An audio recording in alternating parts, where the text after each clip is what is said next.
اب آپ اس مبارک سلسلے کا 21واں حلقہ سماعت فرمائیں۔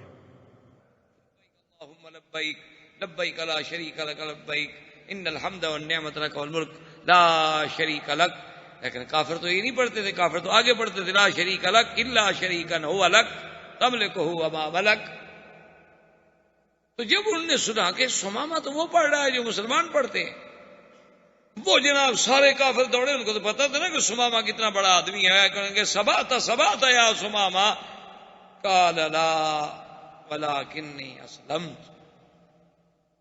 انہوں نے کہا تم سابی ہو گیا، باپ دادے کا دین چھوڑ دیا۔ انہوں نے کہا نہیں نہیں، کیا کہہ رہے ہو، میں مسلمان ہو گیا ہوں۔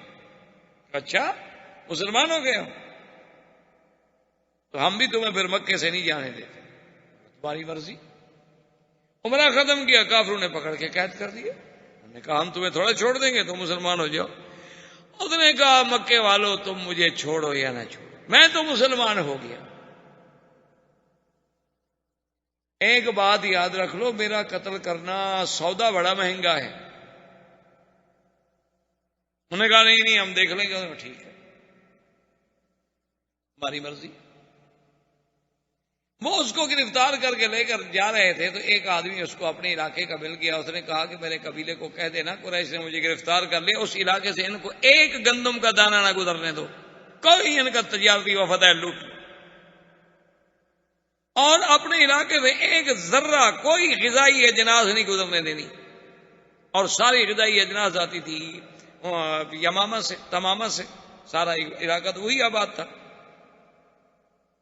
اب جناب جب ان کو خبر ملی کہ تمامہ نے یہ کر دیا، انہوں نے کہا اچھا دیکھو ہم آپ کو چھوڑ دیتے ہیں، تم پھر ایسا نہ کرو۔ انہوں نے کہا اب میری مرضی ہے، چھوڑو قتل کرو تمہاری مرضی، میں کوئی معافی شافی نہیں مانگتا، میں ایک قبیلے کا سردار ہوں اور مجھے بدلہ لینا آتا ہے۔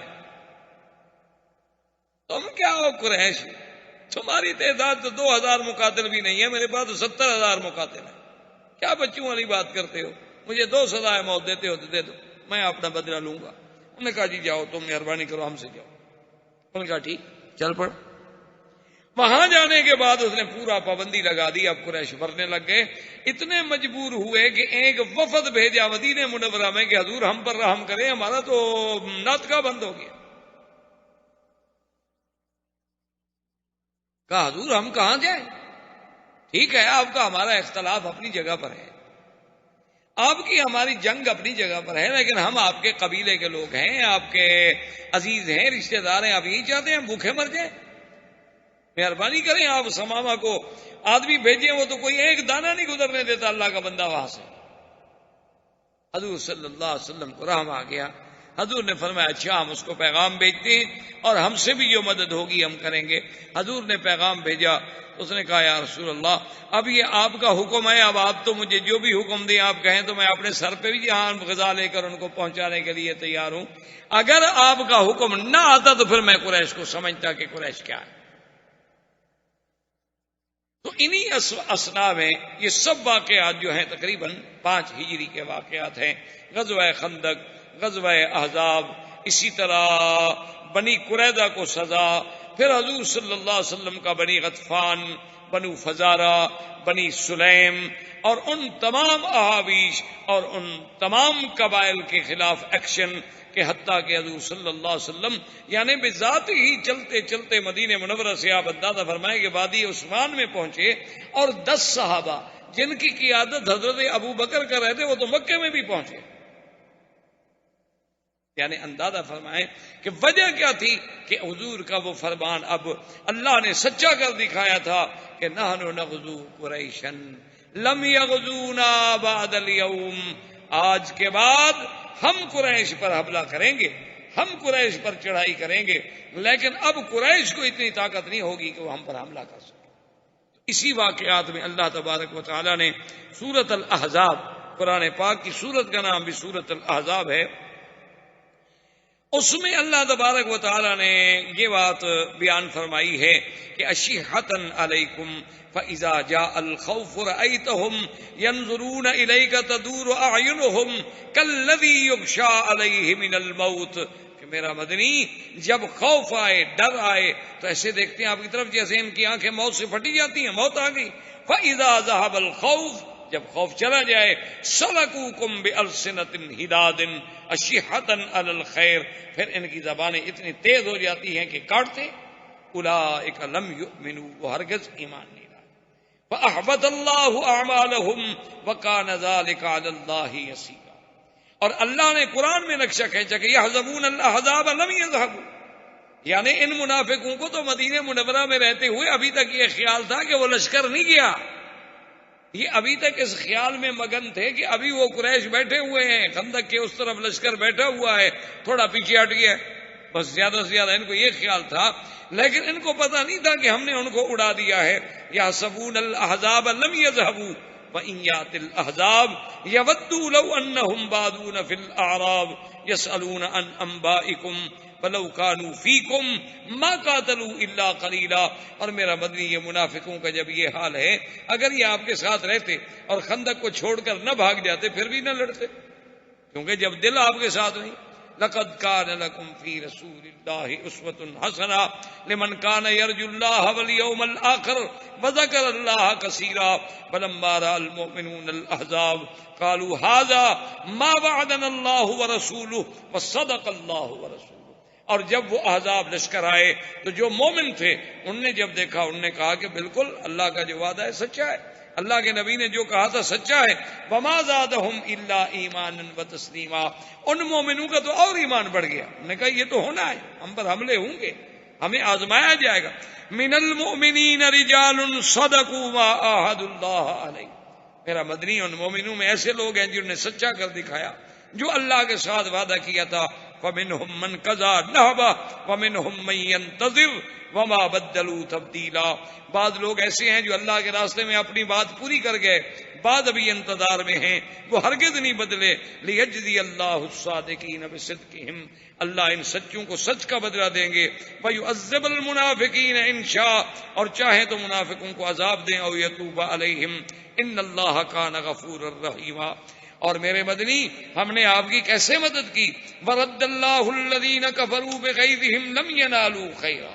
کافر اپنے غصے میں کھولتے ہوئے واپس چلے گئے، کچھ بھی نہ ملا. وکفی اللہ المؤمنین القتال. اللہ نے مومنوں کو قتال سے بھی بچا لیا. وکان اللہ قویا عزیزا وانزل الذین ظاہروہم من اہل الکتاب من سیاسیہم. اور میرے مدنی ہم نے اتارا اہل کتاب کو، وہ بنی قریظہ، ان کو ان کے قلعوں سے ہم نے اتارا. وقذف فی قلوبہم الرعب. ہم نے ان کے دلوں میں آپ کا رعب ڈالا. فریقا تقتلون وتأسرون فریقا. ان میں سے ایک پارٹی، ایک جماعت کو قتل کیا گیا، ایک کو قید کیا گیا. وأورثکم ارضہم ودیارہم واموالہم وارضا لم تطئوها. اور میرا بدنی ہم نے آپ کو ان کی زمینوں کا، ان کی حویلیوں کا وارث کیا. وکان اللہ علی کل شیء قدیرا. اور اللہ تبارک و تعالی ہر چیز پہ قدرت رکھنے والے ہیں کہ ہم نے اپنی قدرت سے اسلام کو غالب کیا، کفر کو مغلوب کیا، اور مدینہ منورہ کی قوت اقتدار کو زیادہ سے زیادہ استحکام بخشا. واللہ تعالی عالم علمہ اتم. اعوذ باللہ من الشیطان الرجیم. بسم اللہ الرحمن الرحیم. ان الذين جاءوا بالافك عصبة منكم لا تحسبوه شر لكم بل هو خير لكم. قال النبي صلى الله عليه وسلم اشد ایذاء الانبیاء فالامثل ثم الامثل او كما قال رسول الله صلى الله عليه وسلم. صدق الله العلي العظيم وصدق رسوله النبي الكريم ونحن على ذلك لمن الشاهدين ومن الشاكرين والحمد لله رب العالمين. برادران اسلام، واجب الاحترام بزرگوں، بھائیوں، عزیز نوجوانوں، سیرت نبی پاک صلی اللہ علیہ وسلم کے سلسلہ درس میں الحمدللہ ہم نے غزوہ خندق یا غزوہ احزاب سمجھ لیں، اور اس کے بعد پھر حضور صلی اللہ علیہ وسلم کا بنی قریظہ پر محاصرہ، اور اللہ نے حضور صلی اللہ علیہ وسلم کو کامیابی عطا فرمائی۔ یہود کو ذلت و خواری نصیب ہوئی کہ ان کے مقاتلین کو قتل کی سزا دی گئی، اور ان کے باقی جو غلام تھے، عورتیں تھیں، وہ ذراری بن گئے، اور پورا مال غنیمت جو تھا وہ بھی مسلمانوں کو مل گیا۔ اس کے بعد حضور صلی اللہ علیہ وسلم نے یہ فیصلہ فرمایا کہ غزوہ احزاب میں جن لوگوں نے قریش کے ساتھ مل کر، یہود کے ساتھ مل کر مدینہ منورہ پہ چڑھائی کی، ان کو سزا دینی چاہیے تاکہ آئندہ کوئی قبیلہ جرأت نہ کرے۔ تو حضور صلی اللہ علیہ وسلم نے مختلف سرایا بھیجے، کیونکہ اس میں بنی فزارہ نے بھی حملہ کیا تھا، بنو سلیم نے بھی حملہ کیا، سلیم نے بھی حملہ کیا تھا، بنو غطفان نے بھی حملہ کیا تھا، احابیش نے بھی حملہ کیا تھا، یہود نے بھی حملہ کیا تھا، قریش نے بھی حملہ کیا تھا، بنو ثقیف نے بھی، بڑے بڑے قبائل سارے اکٹھے ہوئے تھے۔ تو تمام اطراف میں حضور صلی اللہ علیہ وسلم نے اپنے سرایا بھیجے، صحابہ کو بھیجا کہ ان کے ساتھ جنگ کریں۔ تو انہی واقعات میں سے زید بن حارثہ رضی اللہ تعالی عنہ کو حضور نے لشکر دے کر بھیجا کہ وہ بنو سلیم جو ہیں ان کا مقابلہ کریں۔ زید بن الحارثہ رضی اللہ تعالی عنہ جب لشکر لے کر بنی سلیم کے مقابلے پہ آئے تو اللہ نے انہیں کامیابی دی، اللہ تبارک و تعالی نے انہیں فتح و نصرت سے ہمکنار فرمایا، اور بنو سلیم جو تھے وہ شکست کھا گئے، ان کا تمام مال جو تھا وہ مال غنیمت بنا، اور حضرت زید بن حارثہ اس کو لے کے مدینے آئے۔ اور اس میں اتفاق کی بات یہ ہے کہ ابی العاصی، یہ ابی العاصی جو ہیں یہ دراصل قرشی ہیں، اور یہ داماد تھے سیدنا محمد رسول اللہ صلی اللہ علیہ وسلم۔ حضور صلی اللہ علیہ وسلم کی بیٹی بی بی زینب جو ہے ان کے شوہر تھے۔ بی بی زینب رضی اللہ تعالیٰ عنہ، اور یہ اتفاق کی قدرتی شان دیکھیں کہ یہ مقام یعنی غزوہ بدر کے موقع پر بھی قید ہوئے تھے۔ حضور صلی اللہ علیہ وسلم نے بہرحال ایک تفصیلی واقعہ پہلے چونکہ پڑھ چکے ہیں، آپ نے ان کو چھوڑ دیا تھا، اور نے یہ وعدہ لیا تھا کہ بھئی آپ اب مکے میں جا کر میری بیٹی کو مدینہ بھیج دیں، چونکہ اب تو کافر اور مسلمان کا کوئی اجتماع ہو نہیں سکتا ہے۔ تو انہوں نے حضور صلی اللہ علیہ وسلم کی بیٹی کو مدینہ منورہ بھجوا دیا۔ اب یہ بنو سلیم کے ساتھ جب زید بن حارثہ نے لڑائی لڑی تو خدا کی قدرت، یہ ان کے حلیف تھے، یہ بھی وہاں آئے ہوئے تھے، یہ بھی قید ہو گئے، یہ دوبارہ قید ہو کر مدینہ منورہ لائے۔ تو بی بی زینب جو ان کی زوجہ تھیں اور سرکار دو جہاں صلی اللہ علیہ وسلم کی بیٹی تھی، ان کو پتہ چلا کہ میرا شوہر جو ہے قید بھی ہو گیا ہے اور مدینے بھی آ گیا ہے۔ اسے پتہ تھا کہ قیدیوں کو اب معافی تھوڑی ملے گی، اور یہ تو پھر دوبارہ قید ہو کے آ رہا۔ تو حضور صلی اللہ علیہ وسلم نے جس وقت صبح کی نماز کے لیے اللہ اکبر فرمایا، نماز شروع فرمائی، تو بی بی زینب نے اپنے گھر سے زور سے آواز دی کہ ابی العاصی کو میں نے پناہ دے دی۔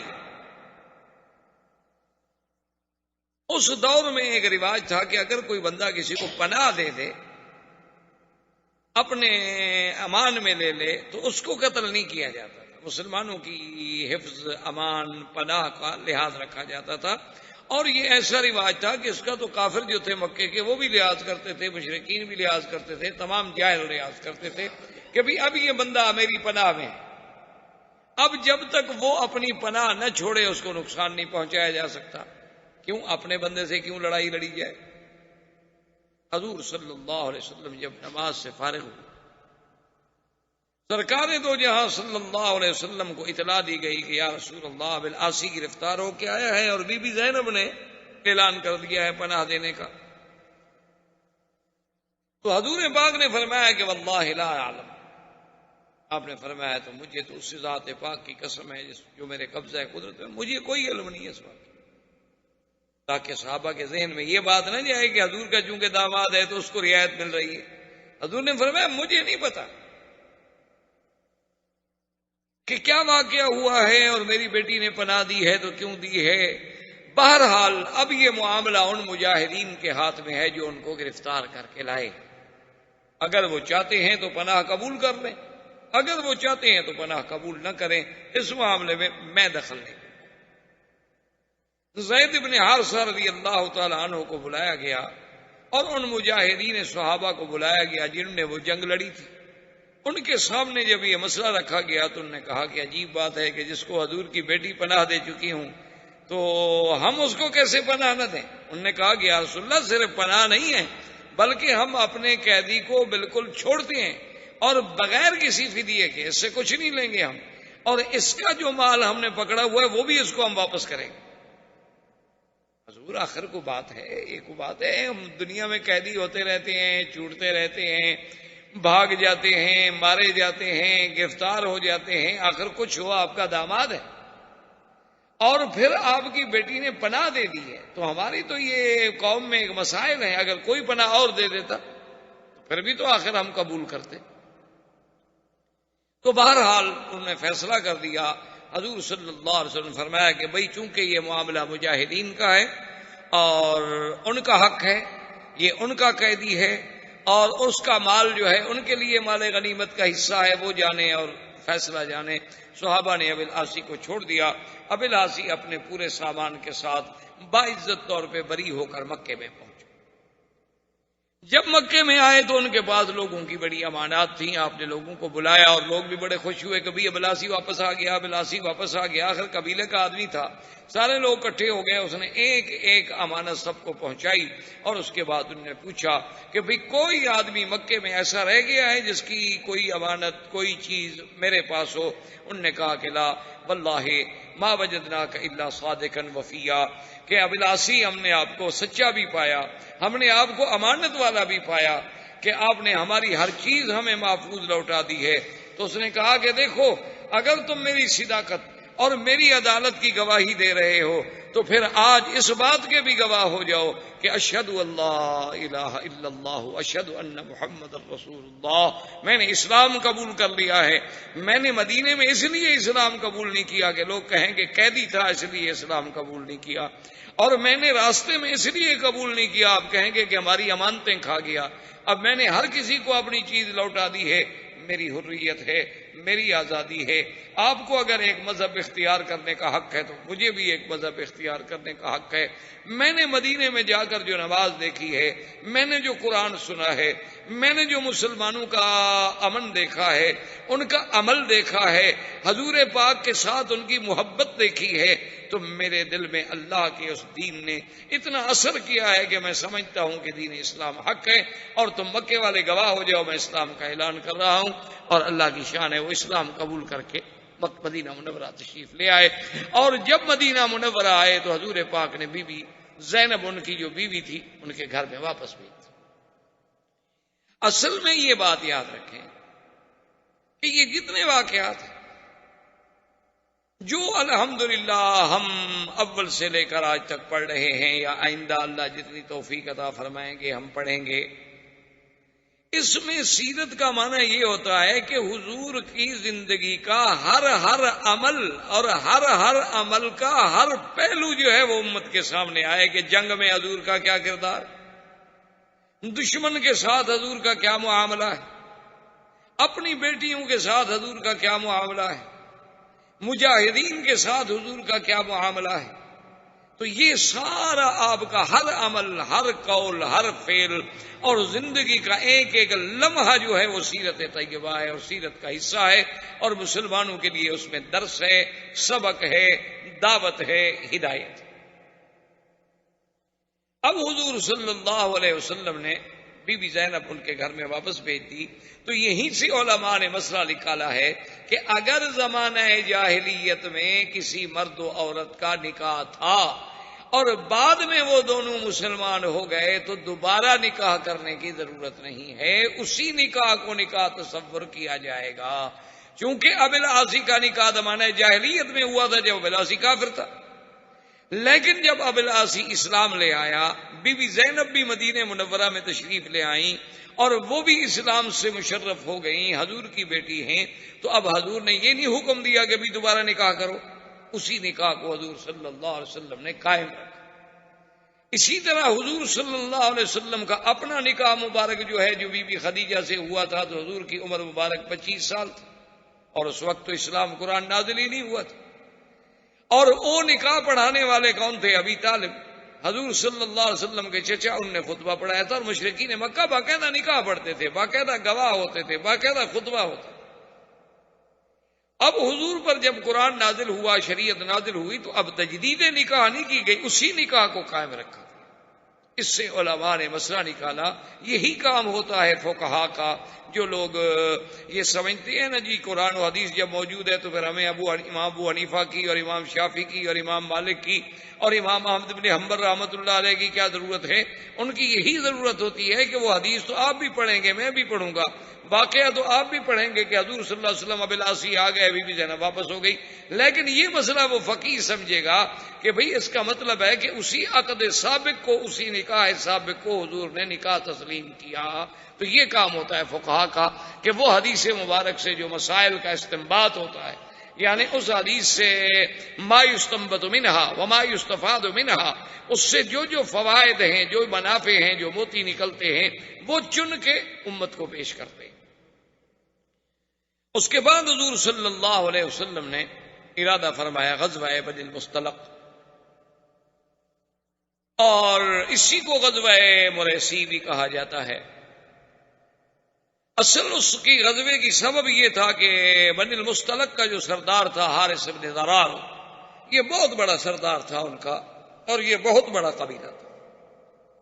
حارث بن ضرار کو جب پتہ لگا کہ مسلمان روزانہ حملہ کر رہے ہیں، کبھی اس قبیلے پہ، کبھی اس قبیلے پہ، کبھی اس قبیلے پہ، حالانکہ وہ یہ نہیں سمجھا کہ مسلمان تو ان کو تو ادب سکھا رہے ہیں کہ ظالموں تمہارے ساتھ تو ہماری کوئی جنگ نہیں تھی، تم کیوں مدینہ منورہ پہ چڑھ دوڑے؟ مسلمان خود تو نہیں لڑ رہے۔ اور یاد رکھیں مسلمان کبھی فساد نہیں کرتا، اسلام کبھی فساد نہیں کرتا۔ جہاد اور فساد میں تو آسمان و زمین کا فرق ہے، جہاد اور فساد ایک نہیں ہوتا۔ اسلام نے پوری تاریخ اسلام اٹھا کر دیکھ لیں، جہاں جہاں بھی اللہ نے اسلام کو قوت دی ہے اور طاقت دی ہے، اسلام نے تو امن، سلامتی، رواداری، معافی کا اپنا کردار پیش کیا ہے۔ وہ کہیں فاتح بن کر فتح کے نشے میں آ کر اس نے ایسا نہیں کیا ہے کہ مفتو قوموں کی عزتیں اجاڑ دے، اس نے تو سب کی حفاظت کی۔ لیکن حارث بن ضرار کے دماغ میں یہ بات آئی کہ بھی مسلمان ہر قبیلے سے لڑ رہے ہیں، تو کیوں نہ ہم اپنے قبیلے کو پہلے سے تیار کر کے مسلمانوں پہ حملہ کر دیں۔ اس نے جنگ کی تیاری شروع کی، اور حضور صلی اللہ علیہ وسلم کو خبر ملی کہ حارث بن ضرار جو ہے، قبیلہ بن المصطلق جو ہے، وہ اپنی لشکر جو ہے تیار کر رہے ہیں مدینہ منورہ پر چڑھائی کرنے کے لیے۔ حضور کو جب خبر ملی تو حضور نے فرمایا نحن نغزو ولم یغزونا، ہم چڑھائی کریں گے، وہ نہیں چڑھائی کر سکتے ہم۔ اچھا، ان میں اتنی جرأت ہو گئی ہے کہ وہ اب مدینہ منورہ پر پھر حملہ کرنا چاہتے ہیں؟ حضور نے فرمایا لشکر تیار۔ لشکر تیار ہونے کے بعد حضور صلی اللہ علیہ وسلم خود بھی ساتھ گئے۔ آپ نے فرمایا اچھا، ان میں اب اتنی جرأت ہو گئی ہے کہ وہ پھر مدینہ منورہ پر دوبارہ حملہ کرنا چاہتے ہیں۔ تو حضور پاک نے سریہ نہیں بھیجا بلکہ خود بھی غزوے میں شریک،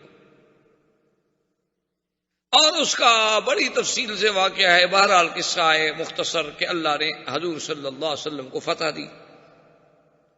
حارث بن ضرار جو تھا، اور اتفاق ایسا ہے کہ وہ فتح بھی ایسی ہوئی، ایسی فتح ہوئی کہ ایسی فتح کا کوئی تصور ہی نہیں کر سکتا کہ جنگ شروع ہوتے ہی ان کا سردار حارث بن ضرار اور 10 آدمی جو تھے مارے گئے، اور ان کا پرچم گر گیا، اور سب لشکری جو تھے انہیں ہتھیار ڈالے کہ بھی یہ تو ایک ہی حلے میں مسلمان نے ہمارے 10 بڑے بڑے سورما جو تھے مار ڈالے، تو آگے کیا ہوگا؟ اور وہ قبائل کے لوگ تھے، انہوں نے دیکھا کہ ہمارا سردار بھی مارا گیا، اور 10 بڑے بڑے ہمارے جنگجو جو تھے وہ بھی مارے گئے، اور بڑی بات یہ ہے کہ ہمارا پرچم جو تھا وہ نیچے گر گیا۔ اس کا مطلب ہے کہ ہماری شکست واضح ہے، تو لہذا انہوں نے بھی ہتھیار ڈال دیے، شکست ہو گئی۔ یہ حارث ابن ضرار کی بیٹی تھی جویریہ بی بی، یہ قیدیوں میں حضور صلی اللہ علیہ وسلم کے حصے میں آئی۔ حضور پاک نے اسے آزاد فرمانے کے بعد نکاح فرمایا اور اپنی بیوی بنا کے امہات المومنین میں شامل فرمایا۔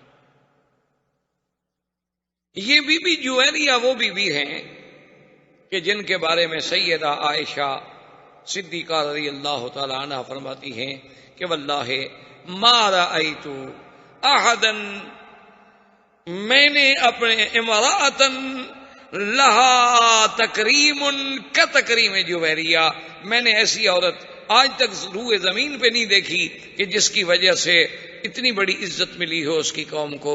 جب بی بی جویریہ سے حضور نے نکاح فرمایا تو سارے صحابہ اکٹھے، انہوں نے کہا خدا کے بندے یہ سوچو کہ بی بی جویریہ حضور کی بیوی بن گئی، اس کی قوم کے جو ہمارے پاس غلام ہیں وہ تو حضور کے سسرال ہیں، یہ تو ہمارے لیے بہت بڑا مسئلہ ہو گیا۔ بی بی جویریہ سے حضور نے شادی فرما لی ہے، اب ان کے سارے رشتہ دار ہم نے پکڑے ہوئے ہیں، ہمارے پاس غلام ہیں، بھی ہم تو بھئی آزاد کرتے ہیں، ہم تو حضور کے رشتہ داروں کو غلام نہیں بنا سکتے، سب نے آزاد کر دی۔ تو بی بی جویریہ کی وجہ سے پوری قوم کو آزادی مل گئی، تمام قوم کے غلام جو تھے وہ آزاد ہو گئے۔ اس لیے بی بی عائشہ فرماتی ہے کہ ایسی عورت تو ہم نے کوئی نہیں دیکھی کہ جس کی عزت کی وجہ سے پوری قوم چھوٹ جائے۔ اور بی بی جویریہ کی شادی جو تھی وہ بھی ایک عجیب حسن اتفاق ہے کہ بی بی صاحبہ فرماتی ہیں کہ اس واقعے سے 3 راتیں قبل میں نے خواب دیکھا کہ ایک چاند مدینہ منورہ سے چلا ہے، وہ بدر میں آتا ہے، بدر سے پھر وہ ہمارے قبیلے کے اوپر آتا ہے اور اس کے بعد آسمان سے اترتے اترتے اترتے میری گود میں آ جاتا ہے۔ تو میں نے اسی وقت سوچ لیا تھا کہ اس چاند سے مراد اور کوئی نہیں ہو سکتا ما سوا محمد رسول، کیونکہ ایسے واقعات پہلے بھی گزر چکے تھے، قرآن و حدیث میں بھی ایسے واقعات آ چکے تھے کہ جب سیدنا یوسف نے خواب دیکھا تھا، انہوں نے کیا خواب دیکھا تھا کہ انی رأیت 11 کوكبا والشمس والقمر رأیتهم لی ساجدین، کہ 11 تارے اور سورج چاند، تو 11 تارے سے مراد ان کے بھائی تھے اور سورج چاند سے مراد حضرت یعقوب تھے اور ان کی خالہ تھی، تو ان کی تشبیہ جو تھی وہ بھی تو پھر پیغمبر کے ساتھ۔ اس لیے بی بی جویریہ فرماتی ہیں کہ جب میں نے یہ خواب دیکھا تو میں نے اسی وقت سمجھ لیا تھا کہ کوئی بات ضرور ہے، چاند سے مراد تو حضور محمد مصطفیٰ ہے، اور میری گود میں کیسے آ گئے، یہ کیسے ہوتا ہے، مجھے کیسے ملیں گے، یہ بات ابھی میں سوچ رہی تھی اور 3 دن کے بعد میں حضور کی بیوی بن گئی۔ اور بعین ہی اسی طرح بی بی عائشہ صدیقہ رضی اللہ تعالی عنہا نے خواب دیکھا کہ ایک چاند آسمان سے اترتا ہے اور میرے کمرے میں آ کے غائب ہو جاتا ہے،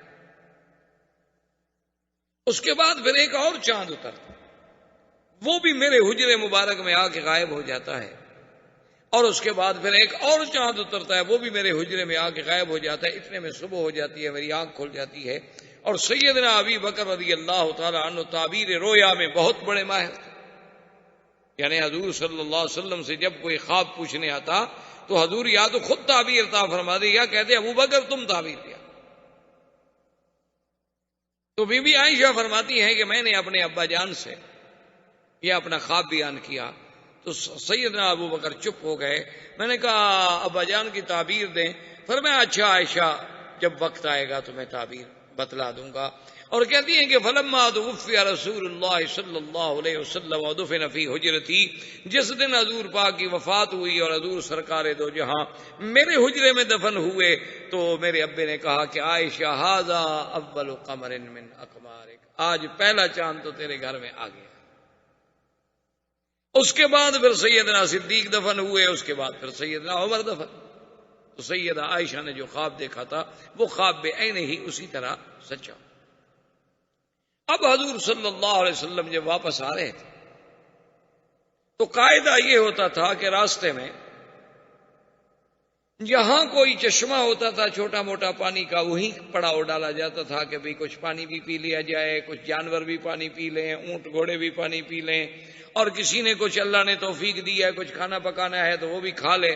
تو ایک چھوٹے سے چشمے پر، اور ویسے اصول یہ بنایا تھا صحابہ نے کہ چشمے پر جب قافلہ اتر جاتا تو سب سے پہلے جو لوگ ہیں وہ بھیجے جاتے کہ حضور پاک کے لیے پانی بھر لیں، تاکہ آپ کی ضرورت جو ہے سب سے پہلے پوری کی جائے. اس کے بعد پھر صحابہ پانی بھرتے.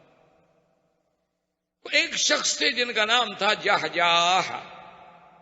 یہ حضرت عمر کے غلام تھے اور یہ مہاجر تھے، یعنی مکے کے رہنے والے، مکے سے آنے والے.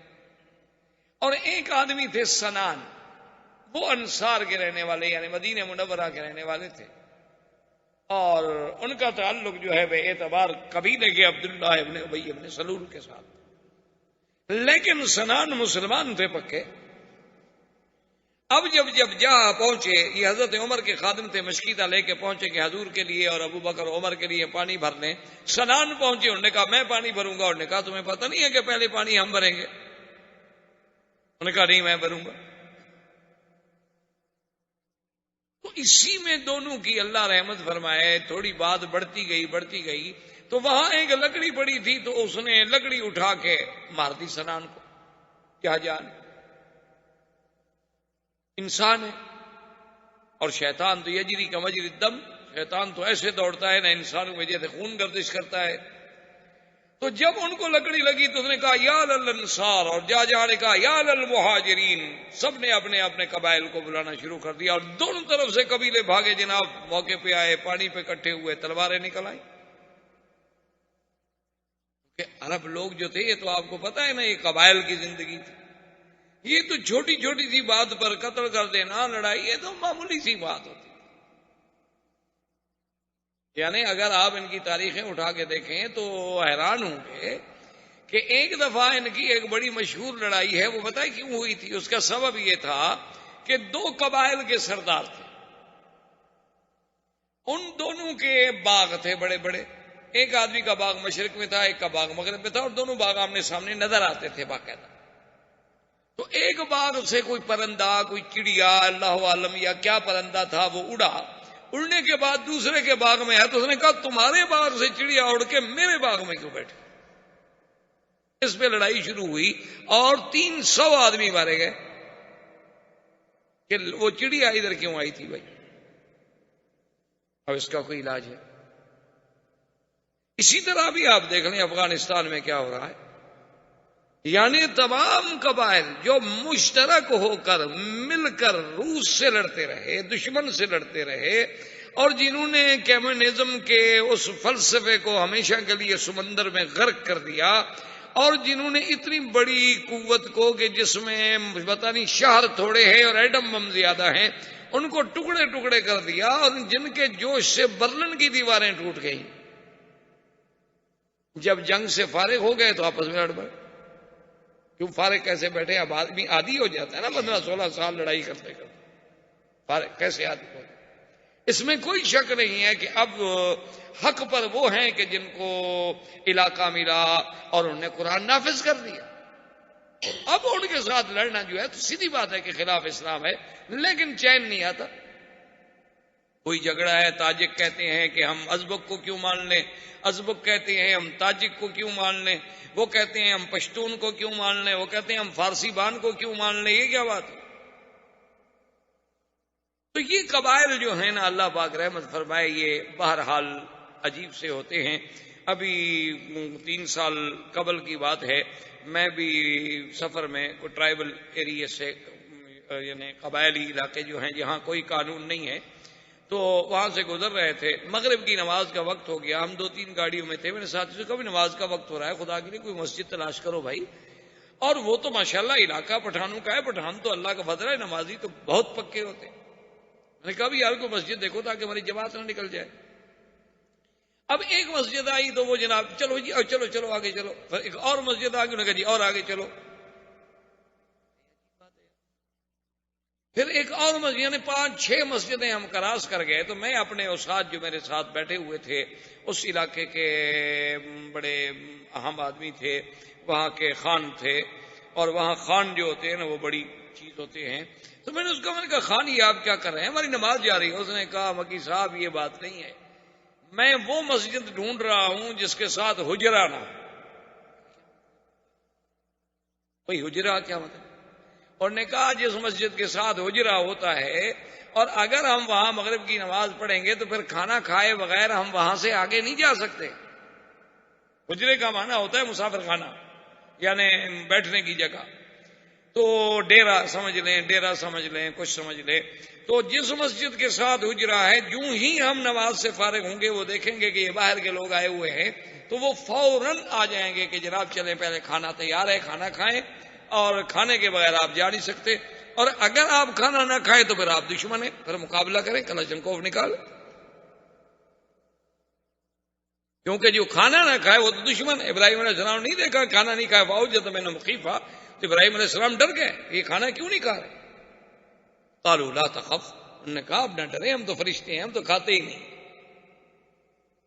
تو یہ پرانا عرب میں اور قبائل میں روایت، اس نے کہا میں وہ مسجد ڈھونڈ رہا تھا کہ جس کے آج جو حجرہ نہیں ہوگا تو وہ دعوت نہیں کریں گے، کیوں مسجد میں تو کھانا کہاں سے کھلائیں؟ تو میں نے کہا اللہ کے بندے، اس نے کہا حضرت اللہ کے بندے کی بات نہیں ہے، میں نے تو وہاں اتنا بڑا آدمی اکٹھے کیے ہوئے ہیں اور اتنا ہم نے وہاں جناب انتظام کیا ہوا ہے کہ آپ یہاں حجرے میں کھانا کھا لیتے تو ہمارا تو کھانا خراب ہو گیا نا، مسافر ہیں نا، وہاں تو لیٹ بھی پڑ سکتے ہیں، ہماری دعوت تو خراب مت کرو نا۔ یہ اچھی بات ہے بھائی، نماز چلی جائے، خان کی دعوت جو ہے وہ لیٹ نہیں ہوتی۔ خیر بہر عالم نماز، تو یہ قبائل کی باتیں ہوتی ہیں۔ تو جب دونوں قبائل اکٹھے ہوئے، حضور کو اطلاع ملی، حضور صلی اللہ علیہ وسلم جلدی سے تشریف لائے، دونوں کے درمیان الوداع والجاہلیہ وان بین ظہرانیکم، اب نے فرمایا خبردار، یہ کیا کر رہے ہو انصار مہاجر، مہاجر انصار، یہ کیا ہے؟ میں تمہارے اندر موجود ہوں اور پھر تم وہی جاہلیت کے نعرے بلند کر رہے ہو، قومیتوں کا جھگڑا، حسب کا جھگڑا، نسب کا جھگڑا، لسانیت کا جھگڑا، صوبائیت کا جھگڑا، یہ انڈین ہے، یہ پاکستانی ہے، یہ سندھی ہے، یہ پنجابی ہے، یہ جناب یو پی کا ہے، یہ فلاں کا ہے، یہ فلاں کا، یہ کیا ہے؟ ہم نے فرمایا دعوها فإنها منتنۃ، چھوڑ دو ان نعروں کو، یہ تو بدبودار نعرے ہیں، یہ کیا کر رہے ہو تم؟ انما المؤمنون اخوۃ، مسلمانوں نے جب کلمہ پڑھ لیا ہے، مشرق میں ہے، مغرب میں ہے، عرب میں ہے، عجم میں ہے، شمال میں ہے، جنوب میں ہے، وہ مسلمان بھائی ہیں۔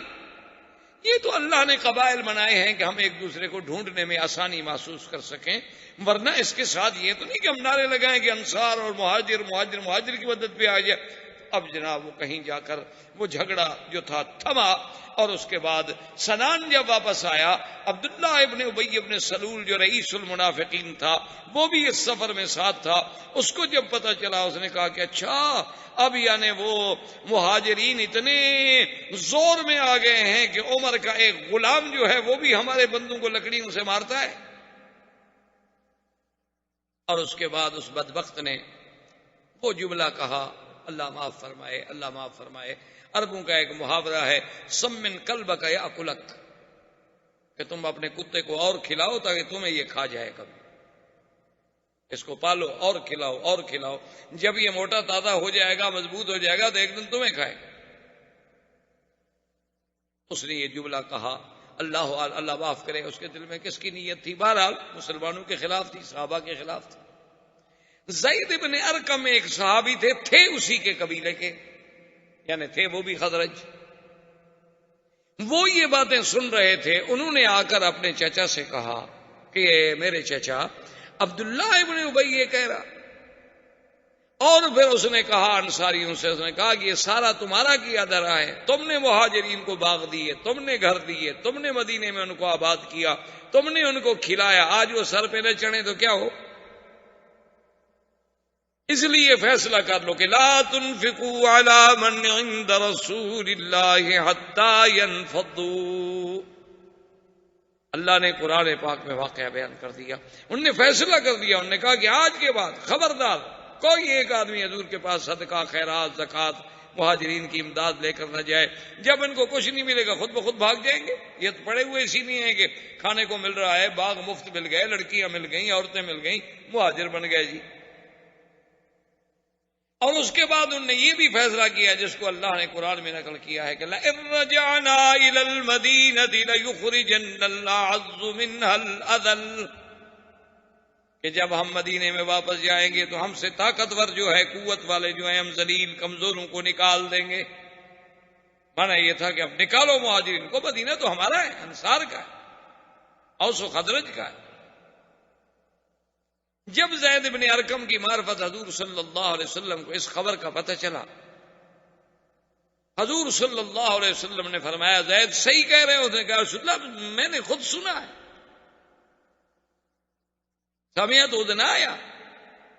حضرت عمر نے کہا دعنی یا رسول اللہ، حضور مجھے اجازت دیں اضرب عنق ھذا المنافق، اس ظالم کی میں گردن اڑا دوں کہ ہمارے مدنی پاک کے بارے میں ایسی گستاخی کی بات کرے۔ حضور نے فرمایا دع یا عمر، ایسا نہ کہو کہ 10 لوگ جو ہے پھر یہ کہیں گے انا محمدن امر بقتل اصحابہ، اب تو محمد مصطفیٰ اتنے طاقت میں آ گئے ہیں کہ اپنے ساتھیوں کو بھی قتل کا حکم دے رہے ہیں، کیوں لوگوں کو پتہ تھوڑا لگے گا یہ منافق ہے؟ لوگوں کو تو یہی پتہ لگے گا نا ہمارے ساتھ ہے، نمازیں پڑھتا ہے، ہمارے ساتھ جنگ میں ہے، جہاد میں ہے، اس لیے اس بات کو چھوڑ دو۔ اب حضور پاک نے ایک اور حکمت عملی اختیار فرمائی، حضور نے حکم دیا الرحیل، قافلہ چلاؤ۔ صحابہ کہتے ہیں کہ ہم نے کبھی زندگی میں نہیں دیکھا تھا کہ اس وقت میں حضور قافلہ چلائیں، قافلہ تو ہمیشہ آرام سے چلتا تھا۔ قافلے کا طریقہ ہوتا تھا کہ قافلے جو ہیں صبح صبح چلتے تھے اور پھر گرمی کے وقت پہ رک جاتے تھے، پھر شام کو چلتے تھے، پھر ساری رات آخر متاخر اللیل تک چلتے رہتے، پھر آرام کرتے، پھر صبح کو چلتے، پھر دوپہر میں رک جاتے، چونکہ اونٹوں کے قافلے صحرا کا سفر۔ لیکن حضور نے فرمایا رحیل، چلو۔ وہ کہتے ہیں ہم حیران ہیں کہ حضور رکنے کا نام بھی نہیں لے رہے، چل رہے۔ اصل حضور کا مقصد یہ تھا کہ اب جو ان قبیلے میں وہ جو گرمی پیدا ہو گئی ہے یہ کہیں پھر ٹکرا نہ جائے، ان کو اتنا سفر میں الجھا دیا جائے کہ یہ تھک ہار کے سب بھول جائے۔ حضور صلی اللہ علیہ وسلم کی حکمت عملی تھی کہ متواتر سفر، بس نماز کے لیے حضور رکتے اور کہتے چلو، نماز کے لیے رکتے حضور کہتے چلو، سب کہتے ٹھیک چل۔ تو لازماً الحمدللہ اس کا یہ اثر ہوا کہ وقتی طور پر وہ جو بات تھی کنٹرول، اور مدینہ منورہ یہ قافلہ پہنچ گیا۔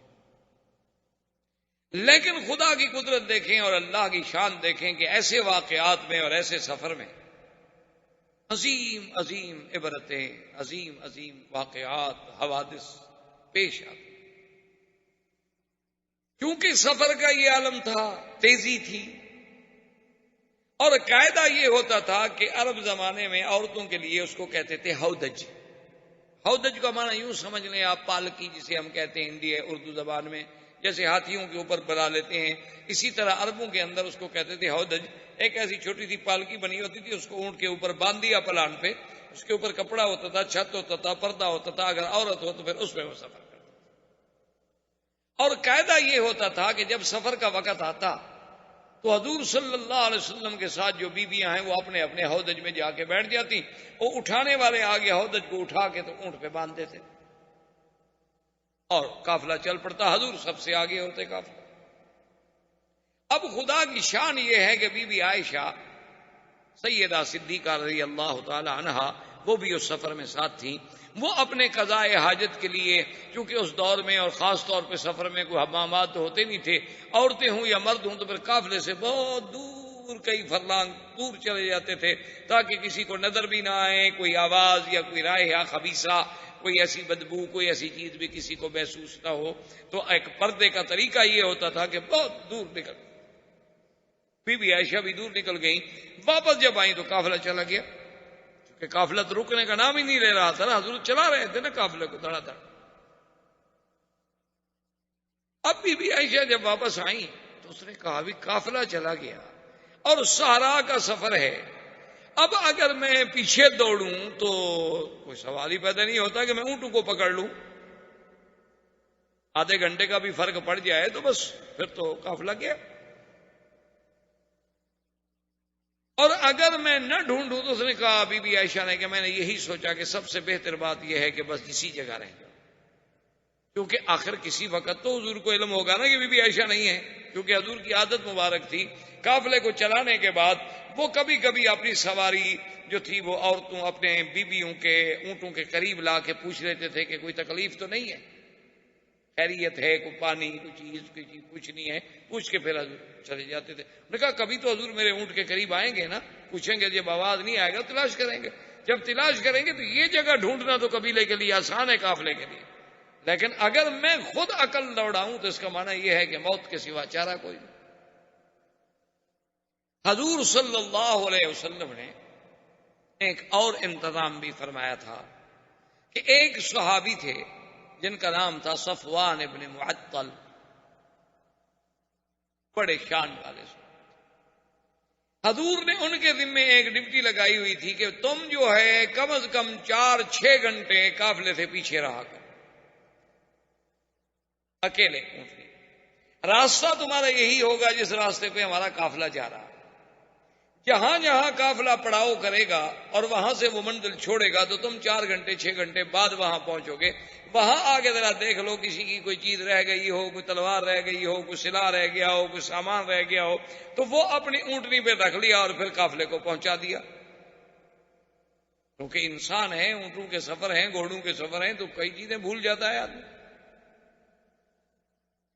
حضرت صفوان ابن معطل فرماتے ہیں کہ میں اپنے اونٹنی پر جب آیا تو دور سے مجھے ایک سایہ سا محسوس ہوا کہ کوئی کپڑا لے کے جیسے کوئی بندہ لیٹا ہوتا ہے، اور میں جب قریب آیا دیکھا تو کپڑا لے کے بیٹھی ہوئی ہیں بی بی عائشہ، چونکہ میں نے پردے سے پہلے دیکھا ہوا تھا بی بی کو، تو میں نے فوراً اندازہ لگا لیا کہ بی بی عائشہ، میں نے کہا عائشہ، انہوں نے کہا چپ کر گئی، میں نے کہا اللہ کی بندی تم کیسے اکیلے یہاں رہ گئی؟ قافلہ چلا گیا، تم اکیلی عورت۔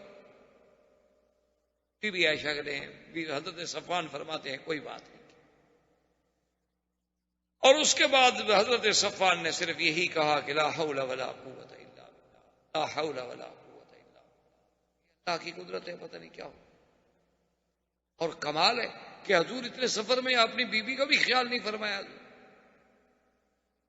تو بی بی عائشہ کہتی ہیں کہ واللہ ما رأیت رجلا امینا ولا کریم، میں نے ایسا شخص نہیں دیکھا، سخی بھی اور امانت والا، کہ انہوں نے آ کے میرے قریب اونٹ اپنے کو بٹھایا اور خود دور چلے اور پشت دے کر کھڑے ہو گئے تاکہ میں اونٹ میں بیٹھ جاؤں، اونٹ پہ چڑھتے ہوئے بیٹھتے ہوئے، ممکن ہے عورت ہے نا، چادر اتر جائے، دوپٹہ اتر جائے، کچھ ہو جائے، دور کھڑے ہو گئے۔ جب ان کو تسلی ہو گئی کہ اب میں اونٹ پہ بیٹھ گئی ہوں گی تو آئے اور مہار پکڑی اور چل۔ حضور صلی اللہ علیہ وسلم کو راستے میں علم ہوا تو آپ نے فرمایا کوئی بات نہیں، الحمدللہ خیر ہے، پیچھے صفوان جو آ رہا، تو اب کسی کو دوبارہ بھیجنے کی کیا ضرورت ہے کہ ہم تلاش کریں، اسی لیے تو ہم نے ایک آدمی رکھا ہے قافلے کو ڈھونڈنے کا۔ تو خلاصہ یہ ہے کہ بہرحال مدینہ منورہ کے قریب پہنچے، سارا قافلہ بیٹھا ہوا ہے، حضور بیٹھے ہیں، صحابہ بیٹھے ہیں، مختلف اجماع ہیں، اور وہ عبداللہ ابن ابی جو ہے وہ بھی ایک ٹولی میں اپنے ساتھیوں کے ساتھ بیٹھا ہوا ہے، رئیس المنافقین جو تھا عبداللہ ابن ابی ابن سلول وہ بھی بیٹھا ہوا ہے، اور دور سے حضرت صفوان آگے چلتے ہوئے آ رہے ہیں، اور اڑتے اڑتے خبر تو پہنچ گئی کہ بی بی عائشہ رہ گئی تھی اور صفوان جو ہے ان کو لے کے آ رہا ہے۔ جب وہ قریب آئے تو اس بدبخت نے کہا کہ واللہ ما نجا منہا ولا نجت من، کہنے لگا بہرحال یہ نہیں ہو سکتا کہ وہ اس سے بچ گئی ہو یا یہ اس سے بچ گیا ہو، ایک جوان لڑکی ہو، ایک جوان آدمی ہو، سارا ہو، علیحدہ ہو، یہ ہو نہیں سکتا کہ بچ گئے، نعوذ باللہ ثم نعوذ باللہ، یعنی اتنی بڑی تہمت۔ اور یہ بات ایستا ایستا ایستا چل نکلی۔ اب یہ بات چل نکلی، اتفاق کی بات یہ ہے، بی بی عائشہ فرماتی ہے کہ جب میں سفر سے واپس آئی تو میں بیمار ہو گئی اور مجھے کوئی پتہ نہیں، اور 20 دن متواتر میں بیمار رہی حضور کے گھر میں، اور اس بیماری میں یہ عالم تھا کہ مجھے بخار کی تکلیف تھی، اور میرے پاس چونکہ میرے ابا اور اماں آتے تھے اور کوئی آتا نہیں تھا، ان نے جب مجھے بات ہی نہیں بتائی، مجھے کیا پتا، لیکن میں نے اتنا ضرور محسوس کیا کہ حضور کی محبت میں فرق ہے۔ حضور صلی اللہ علیہ وسلم کا جو التفات تھا، جو حضور کا محبت تھی اور توجہ تھی، میرے ساتھ آگے بات کرتے تھے، مجھے بہلاتے تھے، مجھے تسلی دیتے تھے، خاص طور پہ مجھے اگر بخار ہو یا تکلیف ہو تو پھر حضور کافی ٹائم میرے ساتھ بیٹھتے تھے، صرف حضور تشریف لاتے اور آگے اتنا پوچھ رہے تھے کیف فیکم، کیا حال ہے اس کا، اور اس کے بعد چلے۔ اب بات اور پھیلنے لگ گئی۔ بی بی عائشہ فرماتی ہیں کہ میں نے جب دیکھا حضور کا اعراض کہ حضور کی کوئی توجہ ہی نہیں، تو میں نے ایک دن حضور سے عرض کیا کہ یا رسول اللہ استاذن، میں اجازت لینا چاہتی ہوں کہ میں اپنے ماں باپ کے گھر چلی جاؤں۔ حضور فرمایا ٹھیک چلی بی بی عائشہ فرماتی ہیں کہ پھر میں اپنے ماں باپ کے گھر میں آ گئی، لیکن پھر بھی مجھے کوئی نہیں بتاتا کہ بات کیا ہے۔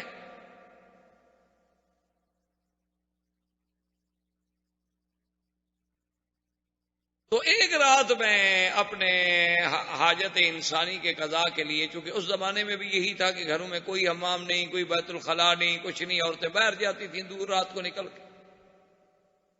تو ہم دور جا رہے تھے اپنے قضاء حاجت کے لیے، تو میرے ساتھ مستح ایک صحابی ہیں، ان کی والدہ جو ہے وہ بھی میرے ساتھ سفر کر رہی تھی۔ ان کا چادر جو تھا وہ پاؤں میں الجھا، تو بی بی مستح جو تھی وہ گری، زمین پہ گری، اور گرتے ہوئے ان کے منہ سے فوراً نکلا کہ تائس مستح، اللہ مستح کو ہلاک کر دے۔ عائشہ فرماتی ہے میں تو گھبرا گئی، میں کھڑی ہو گئی، میں نے کہا ماذا تقولین یا ام مستح اما تعلمین انہ بدری، میں مستح کیا کہہ رہی ہوں؟ تم یہ نہیں جانتی کہ وہ صحابی ہے اور بدر کا صحابی ہے، بدری ہے، تم اس کے بارے میں یہ بات کر رہی ہو؟ تو وہ کھڑی ہوگی، انہوں نے کہا عائشہ تمہیں پتہ نہیں؟ کہا کیا؟ نے کہا تمہیں پتہ نہیں کہ مستح کیا کہہ رہا ہے؟ ابھی بھی کیا پتا مستح کیا کہہ رہا ہے، وہ تو صحابی ہے، بدری ہے، حضور کا غلام ہے۔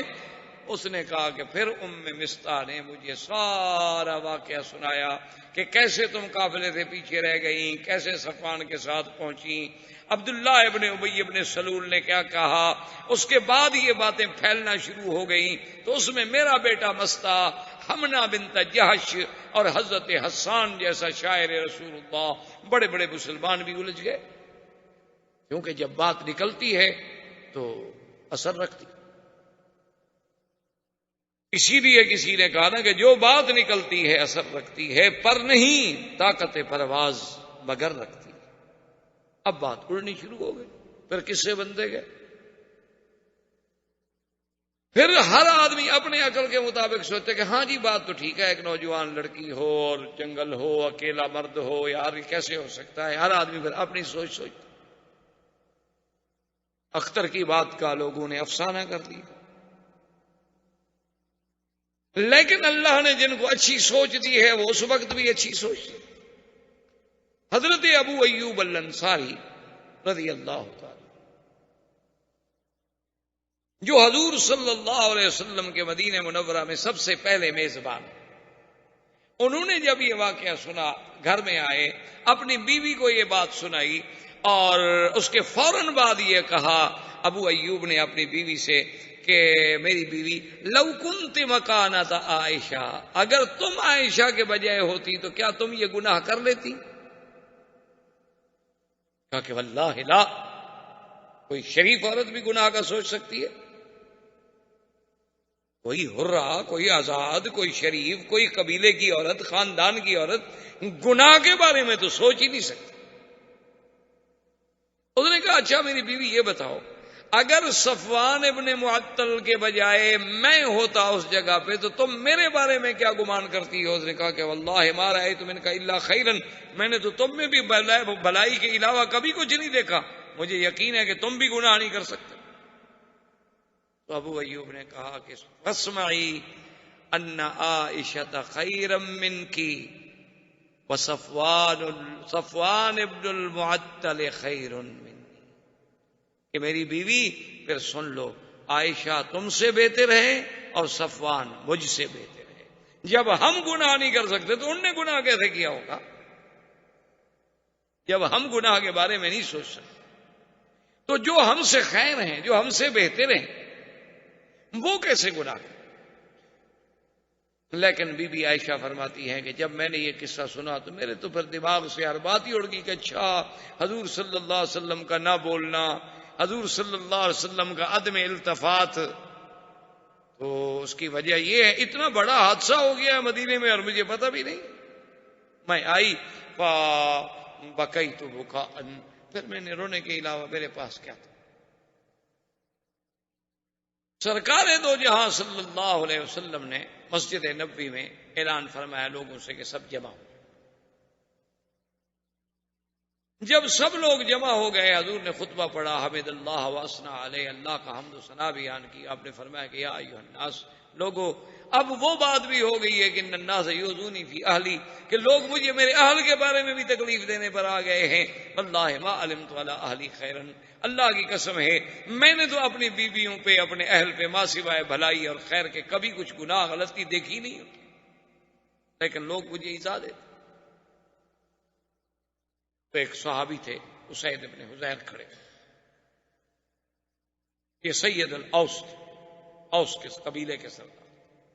انہوں نے کہا یا رسول اللہ ان کان من الاوس، حضور آپ پر تہمت لگانے والا، آپ کے گھرانے پر اعتراض کرنے والا اگر ہمارے قبیلے کا آدمی ہے، حکم کریں ہم اس کی گردن کاٹ کے پاؤں میں رکھیں، اور اگر وہ خزرج کے قبیلے کا آدمی ہے تو پھر سعد ابن عبادہ رئیس الخزرج کو حکم دیں گے اس کی گردن کاٹ کے رکھیں، یا ہمیں حکم دیں پھر ہم دیکھیں گے خزرج کے لوگ کیسے تہمت لگاتے ہیں.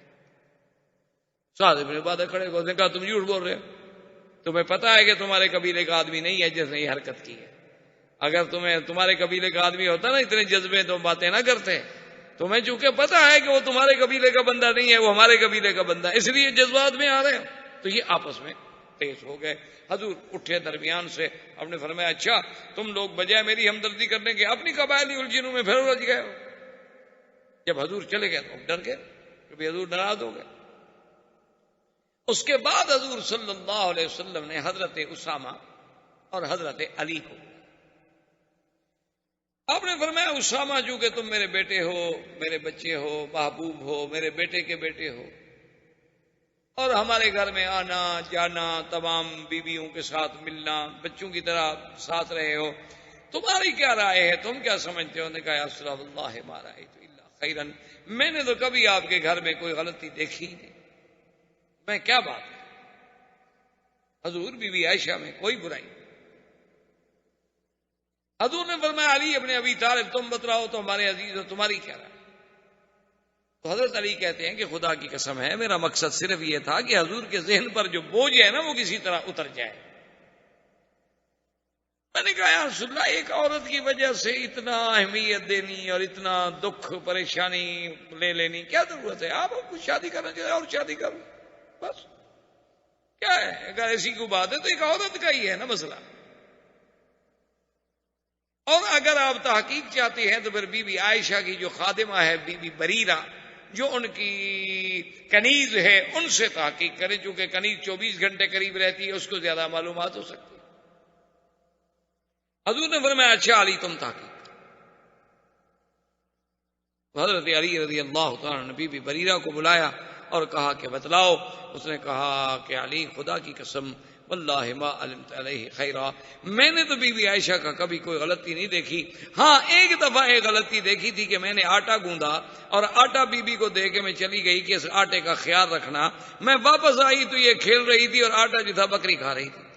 یعنی غافل تو ہے، بچوں والی باتیں تو ہیں اس میں، اتنا تو ہے کہ غفلت کر جاتی ہے، کسی چیز کو سنبھال نہیں پاتی، لیکن یہ تو نہیں کہ میں نے اس پہ کبھی گناہ دیکھا.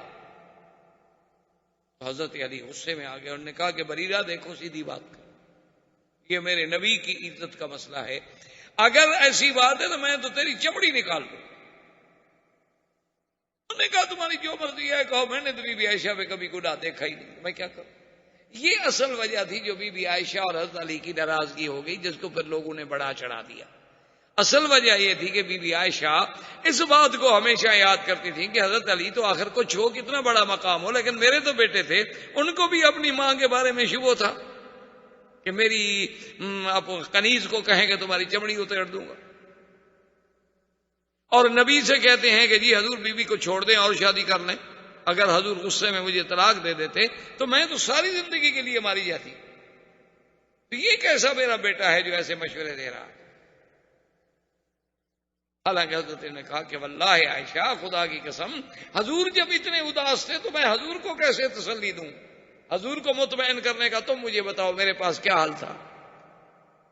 یہی تھا کہ دیکھو جی میں نے نوکرانی کو ڈانٹا ہے، میں نے بی بی بریرہ کو ڈانٹا ہے، میں نے یہ تحقیق کی، میں نے یہ تحقیق کی، اور حضور کے دماغ سے بوجھ اتارنے کے لیے میں نے کہا حضور اگر آپ چاہتے ہیں تو چھوڑ دیں. تو یہ سارے واقعات ہونے کے بعد حضور صلی اللہ علیہ وسلم نے بعض روایات میں ہے کہ آپ نے سیدنا عمر کو بلایا. آپ نے فرمایا عمر تمہاری کیا رائے؟ اس نے کہا حضور میں آپ کے گھر کے بارے میں بات کر سکتا ہوں. آپ نے فرمایا میں پوچھ رہا ہوں، میرا حکم ہے. تو انہوں نے کہا حضور اگر تو آپ کا حکم ہے تو پھر میں بھی آپ سے کچھ پوچھوں تو آپ ناراض تو نہیں ہو جائیں گے؟ حضور نے فرمایا کہ بالکل نہیں. انہوں نے کہا حضور یہ تو بالکل واضح مسئلہ ہے، آپ مجھے یہ بتائیں کہ عائشہ کے ساتھ شادی آپ نے خود کی ہے یا اللہ نے کرائی ہے؟ نے کہا حضور یہ تو 2 اور 2 4 کا مسئلہ ہے، یہ تو مسئلہ ہے ہی نہیں کوئی مشکل. کیا مطلب؟ نے کہا حضور آپ یہ فرمائیں تزوجت بعائشہ او ان اللہ زوجک بعائشہ، آپ نے خود شادی کی یا اللہ نے کرائی؟ انہوں نے فرمایا عجیب بات کر رہے ہو، تو جبریل تصویر لے کے آئے، اللہ کے حکم سے شادی ہوئی. تو انہوں نے کہا حضور ہمیں اپنے بیٹوں کے لیے اچھی عورتیں مل جاتی ہیں، اللہ کو اپنے نبی کے لیے پاک بیوی نہیں ملی. کیا بات کر رہے ہیں؟ یعنی اللہ نہیں ڈھونڈ سکے اپنے نبی کے لیے کوئی اچھی لڑکی؟ اور انہوں نے کہا حضور اچھا مجھے یہ بتلائیں یہ مکھیاں جو اڑتی پھرتی ہیں یہ آپ کے بدن پہ بیٹھتی ہیں؟ حضور نے فرمایا کہ نہیں، اللہ نے مجھے گندگی سے محفوظ رکھا ہے. انہوں نے کہا حضور اللہ آپ کے بدن پہ گندی مکھی نہیں بیٹھنے دیتا، گندی عورت بیٹھنے دیتا ہے؟ کیا بات کر رہے ہیں؟ فسریان رسول اللہ. صحابہ کہتے ہیں حضور کا چہرہ جیسے گلاب کا پھول کھلتا ہے نا، کھل گیا کہ واقعی میرا گھر تو پاک ہے، میں تو بلا وجہ پریشان. حضور فوراً تشریف لے آئے. بی بی عائشہ کہتی ہے میں لیٹی ہوئی تھی. حضور نے فرمایا کہ اچھا عائشہ دیکھو اگر کوئی غلطی ہے کچھ ہے تو بھی اللہ توبہ کرو. اور جب حضور نے یہ کہا تو بی بی عائشہ کہتی ہے کہ میں بھی تو آخر کرشی خاندان کی عورت تھی نا، میرے آنکھوں میں پھر خون ہوتا، میرے پھر جذبات قابو میں نے اپنے ابا اماں سے کہا عجیب رسول اللہ جواب دیں حضور کو. انہوں نے کہا ماذا نقول، ہم کیا جواب دیں؟ میں نے کہا یا رسول اللہ تو میں نہیں توبہ کرتی. آج میرا وہی حال ہو گیا ہے کہ اگر میں جھوٹ کا اقرار کر لوں تو آپ مجھے سچا مانیں گے، اور اگر میں سچی بات کروں کہ میں بے گناہ ہوں، میرا کوئی گناہ نہیں ہے، تو آپ مجھے نہیں مانتے. میرے ماں باپ بھی میری صفائی دینے کے لیے تیار نہیں، آپ اللہ کے نبی ہو کر مجھے کہتے ہیں توبہ کرو، اس کا مطلب ہے کہ آپ مجھے گناہ گار سمجھتے ہیں. میں نہیں توبہ، میں نے گناہ کیا نہیں، واللہ بریۃ، میرا اللہ گواہ ہے کہ میں بری. اور بیوی کہتی ہے کہ میں نے کہا کہ یا رسول اللہ میرے پاس کوئی جواب نہیں مگر میں وہی جواب کہوں گی. کہتی ہے اس غصے میں، اس اپنے جذبے میں آ کے میں حضرت یعقوب کا نام بھی بھول گئی، مجھے حضرت یعقوب کا نام بھی بھول گیا. میں نے کہا اقول کما قال ابی یوسف، جیسے یوسف کے ابا نے کہا تھا میں بھی وہی بات کہتی ہوں، لیکن مجھے یعقوب علیہ السلام کا نام بھی اس غصے میں بھول گیا. فصبر جمیل واللہ المستعان علی ما تصفون. میں نے کہا حضور پھر میرا بھی وہی جواب ہے کہ میں صبر کرتی ہوں، اللہ میری مدد کرے. کہتی ہے اس کے بعد وحی نازل ہونی شروع ہوئی اور میں نے دیکھا میرے ابا اماں کی جان نکل رہی ہے کہ خدا جانے وحی آ گئی، کیا ہوتا ہے پتہ نہیں، ہماری بیٹی کے بارے میں کیا حکم آتا ہے. لیکن کہتی ہے اللہ مطمئنہ، میں مطمئن تھی، مجھے پتا تھا کہ اللہ پاک بے گناہ کے خلاف تو بات تھوڑی فرمائیں گے، اللہ عادل ہے. کہتے ہیں کہ جب وحی اتری اور وحی ختم ہوئی حضور صلی اللہ علیہ وسلم ابشری عائشہ، عائشہ مبارک ہو، ان اللہ قد برأک من السماء، اللہ نے تیری گواہی دی ہے آسمانوں سے کہ تو پاک ہے. حضرت ابی بکر نے کہا قومی عائشہ فشکری رسول اللہ، عائشہ اٹھو اللہ کے نبی کا شکریہ ادا کرو. عائشہ کہتی میں نے کہا لا اشکر رسول اللہ، میں اللہ کے نبی کا شکریہ ادا نہیں کرتی، آپ نے مجھ پر کون سا اعتماد کیا ہے. انی اشکر الذی انزل الوحی من العرش، میں اس کا شکر ادا کروں گی جس نے عرش سے میری گواہی دی. اور بی بی عائشہ فرماتی ہیں خدا کی قسم ہے مجھے یہ امید نہیں تھی کہ میرے بارے میں قرآن اترے گا اور قیامت تک پڑھا جائے گا. میں سمجھتی تھی کہ زیادہ سے زیادہ اللہ حضور کے دل میں بات ڈال دیں گے کہ بھی آپ کی بیوی پاک ہے، یا زیادہ سے زیادہ حضور صلی اللہ علیہ وسلم کو خواب دکھلا دیا جائے گا کہ آپ کی بیوی پاک ہے. لیکن میں یہ امید نہیں کر سکتی تھی کہ میرے بارے میں اللہ قرآن اتاریں گے اور قرآن قیامت تک پڑھا جائے گا. لولا اذ سمعتموہ قلتم ما یکون لنا ان نتکلم بہذا سبحانک ھذا بہتان عظیم. اللہ نے قرآن کا پورا رکوع اتارا بی بی عائشہ صدیقہ کی شان. اسی لیے آج دیکھیں دنیا میں اختلاف ہے کہ بھی شیعہ کافر ہے یا نہیں ہے، لیکن اس پہ پوری دنیا کے علماء اہل سنت کا اتفاق ہے کہ جو آدمی بی بی عائشہ کو پاک نہ سمجھتا ہو اس کے کفر میں کوئی شک نہیں، کیونکہ بی بی عائشہ کی برات تو قرآن میں ہے. اب جو بی بی عائشہ کو پاک نہ سمجھے اس کا مطلب یہ ہے کہ اس نے قرآن کا انکار کر دیا، اس نے تو اللہ کے فرما اور قرآن کی ایک آیت کا انکار جو ہے وہ کفر ہے۔ تو بی بی عائشہ کو اللہ نے یہ عظمت اور یہ شان عطا فرمائی، اور اللہ نے حکم دیا کہ جن لوگوں نے، اچھا خدا کی قدرت دیکھو کہ جو منافقین تھے انہوں نے تو بات کی نا طریقے سے، لیکن مسلمان بیچارے تو کھل کے بات کہہ بیٹھے۔ تو 3 مسلمانوں جن میں حضرت حسان، حضرت مصطح اور بی بی حمنہ، ان کو جھوٹی تہمت لگانے کے کوڑے لگائے گئے، اور حضرت ابوبکر صدیق نے جو مستہ پہ خرچ کرتے تھے، آپ نے فرمایا واللہ لا انفق بعد ذلك، خدا کی قسم ہے کہ مصطح آج کے بعد پھر میں تمہارے اوپر خرچ نہیں کروں گا کہ تم بھی میری بیٹی پہ تہمت لگانے میں شریک ہو جاؤ اور میں تمہارے گھر کے خرچے برداشت کروں۔ اللہ نے قرآن نازل کیا، الا تحبون ان یغفر اللہ لکم واللہ غفور الرحیم، کیا تم یہ نہیں چاہتے ہو کہ تم بھی معاف کر دو جیسے اللہ نے معاف کر دیا ہے؟ تو حضرت صدیق نے کہا تبت الی اللہ، میں قسم کا کفارہ دوں گا، مصطح پہلے جو میں تمہیں خرچ دیتا تھا اب اس سے دگنا خرچ ادا۔ تو یہ سارے واقعات جو ہیں یہ 5 ہجری کے بعد پیش آئے، 6 ہجری کی ابتدا ہو چکی تھی، زندگی باقی تو بات باقی۔ وما علینا الا البلاغ، والسلام علیکم ورحمۃ اللہ وبرکاتہ۔ برادران اسلام، واجب الاحترام بزرگوں، دوستوں، بھائیوں، عزیز نوجوانوں، دروس سیرہ نبویہ کے ضمن میں سرکار دو جہاں صلی اللہ علیہ وسلم کی سیرت طیبہ ابتدا سے لے کر اختصار کے ساتھ ہم 6 ہجری کے واقعات پہ پہنچے تھے، جس میں افک سیدہ عائشہ رضی اللہ تعالی عنہ اور اس عظیم واقعے کے بعد براءت سیدہ عائشہ رضی اللہ تعالی عنہ کے بعد سرکار دو جہاں صلی اللہ علیہ وسلم نے ایک خواب دیکھا، اور اس خواب میں اللہ تبارک و تعالی نے حضور صلی اللہ علیہ وسلم کو یہ دکھلایا کہ حضور صلی اللہ علیہ وسلم اپنے صحابہ کے ساتھ عمرہ کر رہے ہیں، اراکین عمرہ سے، ارکان عمرہ سے فارغ ہو کر سر مڈا رہے ہیں، کوئی بال کٹا رہے ہیں اطمینان کے ساتھ، کوئی خوف نہیں ان پہ کہ خواب جو ہے سرکار دو جہاں صلی اللہ علیہ وسلم۔ اصل مسئلہ یہ ہے کہ ایک عام انسان کا خواب ہوتا ہے اور ایک اللہ کے مقبول بندوں کا خواب ہوتا ہے، اور ایک انبیاء علیہم الصلاۃ والتسلیم کا خواب۔ وہ ایک خواب ہوتا ہے عامۃ المسلمین کا، یعنی عام مسلمانوں، اس میں تو کبھی خیر بھی ہوتی ہے، کبھی شر بھی ہوتا ہے، کبھی اچھا بھی ہوتا ہے، کبھی برا بھی ہوتا ہے، کبھی احلام بھی ہوتے ہیں، کبھی جو ہمارے اوپر دن میں واقعات گزرتے ہیں اسی کا ایک عکس جو ہے وہ لا شعور سے شعور کی طرف منتقل ہوتا ہے، اور ایک خواب ہوتا ہے اہل اللہ کا، اللہ کے اولیاء کا، عباد اللہ الصالحین کا، وہ تقریباً خیر ہوتا ہے اور تقریباً زیادہ حق اور سچ کے قریب ہوتا ہے، اور ایک خواب ہوتا ہے اللہ کے انبیاء کا۔ انبیاء علیہم الصلاۃ والتسلیم کا جو خواب ہوتا ہے وہ تو بالکل ایسے ہوتا ہے جیسے ان پر اللہ کی وحی نازل ہو، یعنی جیسے وحی میں کوئی شبہ نہیں، نبی کے خواب میں بھی کوئی شبہ۔ انبیاء علیہم الصلاۃ والتسلیم کے خواب میں، اور اس کی وجہ یہ ہے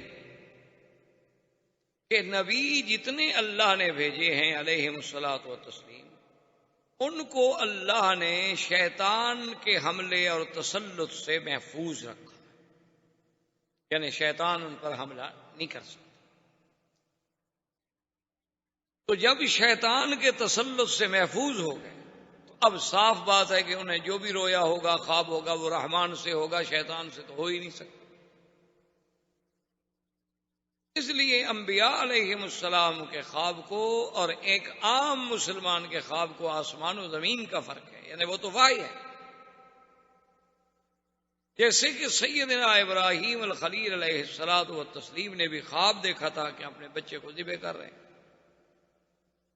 اور اس کے بعد بڑا تفصیل سے واقعہ ہے. اب اس ضمن میں تو صرف چونکہ بعض اہم باتیں میں عرض کرنے کی کوشش کرتا ہوں تاکہ معلومات ہو جائیں.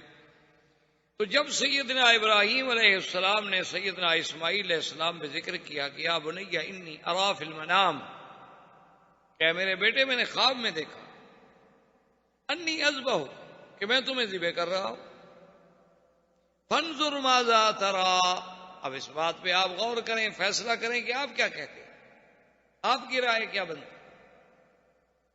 تو سیدنا اسماعیل علیہ الصلوۃ والتسلیم نے جو جواب دیا وہ جواب مبارک یہ تھا، قال یا ابت افعل ما تؤمر، کہ ابا جان آپ کریں جو اللہ نے آپ کو حکم دیا. یعنی وہ سمجھتے تھے کہ میرے باپ کا خواب جو ہے وہ اللہ کا حکم ہے، وہ صرف خواب نہیں. تو انبیاء علیہم الصلوۃ والتسلیم کا خواب جو ہے وہ تو بالکل اس طرح ہوتا ہے کہ جیسے اللہ کی وحی ہو، اس میں کوئی شک، کوئی شبہ، کوئی ریب نہیں ہو. اور اس ضمن میں ایک بات آپ کو یہ بھی عرض کر دوں کہ اگر آپ کبھی خواب دیکھیں اور وہ خواب ڈراؤنا ہے، خطرناک ہے، اس کا علاج بھی سرکار دو جہاں صلی اللہ علیہ وسلم نے بتا دیا ہے کہ اپنے بائیں طرف تھوک دیں. یہ ضروری نہیں ہوتا کہ تھوک ہی ڈالیں، مقصد تو یہ ہے کہ شیطان کو لعنت کرنی، اور اس کے بعد 3 دفعہ لا حول ولا قوت الا باللہ العلی العظیم پڑھیں اور اپنی کروٹ بدل کے دوسری کروٹ پہ سو جائیں، اور اس کے بعد کسی کو ذکر نہ کریں. آپ کو اس خواب کا کوئی نقصان نہیں ہوگا، کسی کو بھی نہ بتائیں، بس بھول جائیں، سمجھیں کہ آپ نے دیکھا تھا، نہیں دیکھا تھا، اس کا کسی قسم کا ضرر آپ کو نہیں ہو. اور اگر آپ نے خواب دیکھا ہے اور آپ کو سمجھ نہیں آ رہا کہ بھئی پتہ نہیں یہ خیر ہے، شر ہے، اچھا ہے، برا ہے، اس کے بارے میں حضور کا حکم ہے کہ خواب ہر کسی پر ذکر نہ کریں، اس بندے پہ ذکر کریں جو آپ کا خیر خواہ بھی ہو اور علم بھی رکھتا ہو. یعنی علم کا کیا معنی ہے؟ یعنی اس کو رویا کے ساتھ علم، خواب کے ساتھ اس کو مناسبت، کیونکہ علم رویا جو ہے یہ مستقل ایک علم ہے. کیونکہ حضور نے فرمایا کہ خواب ایک ایسی چیز ہے کہ جب تعبیر دینے والا اس کی تعبیر دیتا ہے تو کبھی ایسا ہوتا ہے کہ بالکل اسی طرح واقع ہو جاتا ہے جو اس کے منہ سے نکلے گا. تو اب اگر وہ آدمی عالم نہیں تھا تو وہ تو خدا جانے کوئی اونٹ پٹانگ بات کہہ دے گا. اگر عالم ہوگا وہ سمجھے گا کہ اس خواب میں کوئی ایسی بات ہے تو اس کو کوئی اچھے لفظوں میں بیان کرنے کی کوشش کرے تاکہ اللہ تبارک و تعالیٰ کی طرف سے اچھی خیر مانگی جائے، اچھی تمنا رکھی جائے، اچھی آرزو رکھی جائے. تو خواب کے اندر یہ بھی لازمی ہے کہ اس کو آپ یعنی ایک عام چیز نہ سمجھا کریں. اور اسی طرح دنیا میں حضور نے فرمایا سب سے بڑا جھوٹا وہ انسان ہے جو خواب نہ دیکھے اور لوگوں سے کہے کہ میں نے خواب دیکھا. اس نے خواب نہیں دیکھا لیکن لوگوں سے کہتا ہے کہ جناب مجھے تو فلاں بزرگ کی زیارت ہوئی، اور مجھے تو فلاں صحابی کی زیارت ہوئی، اور مجھے تو حضور صلی اللہ علیہ وسلم کی زیارت ہوئی، اور ایسی باتیں کرتا ہے حالانکہ اس نے نہیں دیکھا. کیونکہ اس قسم کی بات جھوٹ بولنا یہ گویا افطرا علی اللہ ہے، اللہ پر جھوٹ بولنا ہے. کیونکہ اگر اچھا خواب ہے وہ تو خدا دکھاتے ہیں، تو اس نے دیکھا تو ہے نہیں اور جھوٹ بول رہا ہے. بہرحال یہ ایک الگ موضوع ہے. تو سرکار دو جہاں صلی اللہ علیہ وسلم نے خواب دیکھا جس کا باقاعدہ قرآن مقدس میں ذکر ہے کہ لَتَدْخُلُنَّ الْمَسْجِدَ الْحَرَامَ إِنْ شَاءَ اللَّهُ آمِنِينَ مُحَلِّقِينَ رُءُوسَكُمْ وَمُقَصِّرِينَ لَا تَخَافُونَ فَعَلِمَ مَا لَمْ تَعْلَمُوا فَجَعَلَ مِن دُونِ ذَلِكَ فَتْحًا قَرِيبًا. اللہ کے نبی نے خواب دیکھا کہ آپ مسجد حرام میں داخل ہوں گے اور امن کی، اور پھر بعض محلقین رؤوسکم و مقصرین، تم میں سے کوئی سر منڈانے والے ہوں گے، کوئی بال کٹانے والے ہوں گے، اور کوئی خوف نہیں۔ جب سرکار دو جہاں صلی اللہ علیہ وسلم نے یہ خواب دیکھا، خواب دیکھنے کے بعد آپ نے اعلان فرما دیا کہ میں نے عمرے پہ جانا ہے، اور جو آدمی اپنی خوشی سے، اپنی خواہش سے، اپنی تمنا سے عمرے پہ جانا چاہیں وہ میرے ساتھ عمرے پہ چلیں، اور جو آدمی نہ جانا چاہے کوئی پابندی نہیں۔ تو بہرحال حضور صلی اللہ علیہ وسلم کے ساتھ تقریباً جو صحیح روایات میں موجود ہے 1400 صحابہ تیار ہوئے جنہوں نے عمرے کا ارادہ فرمایا۔ حضور صلی اللہ علیہ وآلہ آلہ واصحابہ وسلم صحابہ کو لے کر مدینہ منورہ سے روانہ ہوئے، اور ذی الحلیفہ پر، جسے آج کل بیر علی کہتے ہیں، جو آج کل مشہور جگہ ہے مدینہ منورہ سے 6-7 کلومیٹر کے فاصلے پہ، اسے ابھی یار علی کہا جاتا ہے، بیر علی کہتے ہیں، پرانے دور میں اس کا نام ذی الحلیفہ۔ بعض لوگوں نے یہ کہانیاں بھی بنا رکھی ہیں کہ جی یہاں ایک دیہ ہوتا تھا اور حضرت علی نے اس کو پکڑ کے کنویں میں قید کر دیا تھا، اس لیے اس کنویں کا نام بیر علی رکھ دیا گیا۔ یہ سب کہانیاں ہیں، من گھڑت اور جھوٹی باتیں ہیں جس کا حقیقت سے کوئی تعلق نہیں۔ عرب کی عادت ہے کہ وہ اپنے ابیار کو، اپنے باغات کو، اپنے زمینوں کو، اپنے عمارتوں کو، اپنی جائیدادوں کو جس کی ہو اس کے نام کے ساتھ منسوب کر دیتے۔ حضور صلی اللہ علیہ وسلم نے وہاں سے احرام باندھا اور میقات سے آپ نے عمرے کی نیت۔ اسی لیے علماء کرام کا اتفاق ہے، جمہور ائمہ اربعہ کا، کہ آدمی جب میقات پہ آئے تو بغیر احرام کے سیدھا حرم آ رہا ہو تو مکے میں داخل نہ ہو۔ وہ بعض ائمہ اس بات کی رعایت دیتے ہیں کہ اگر ایک آدمی نوکری کے لیے گیا ہے یا ڈپٹی کے لیے گیا ہے یا کسی دوست کو ملنے گیا ہے، اس کی نیت عمرے کی تھی ہی نہیں، تو اگر وہ احرام نہ باندھے تو اس پہ دم نہیں پڑے گا۔ لیکن امام ابو حنیفہ رحمۃ اللہ علیہ اس مسلک میں بہت سخت ہے، وہ فرماتے ہیں کہ بالکل نہیں، میقات میقات ہے، میقات سے آپ بغیر احرام کے نہیں گزر سکتے۔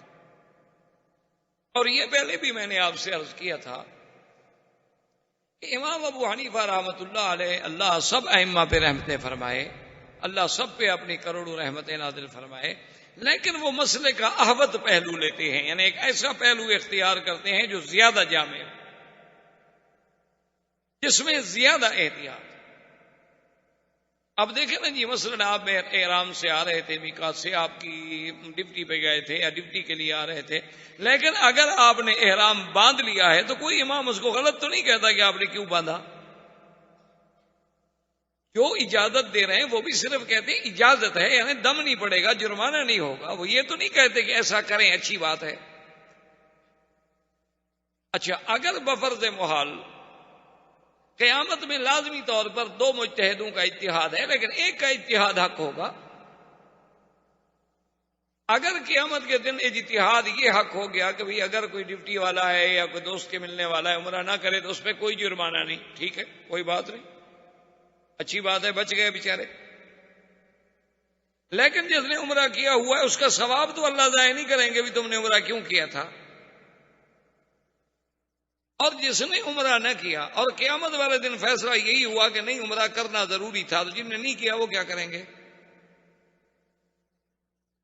وہ کون سے محاسن اس کے بدلے میں ادا کریں گے؟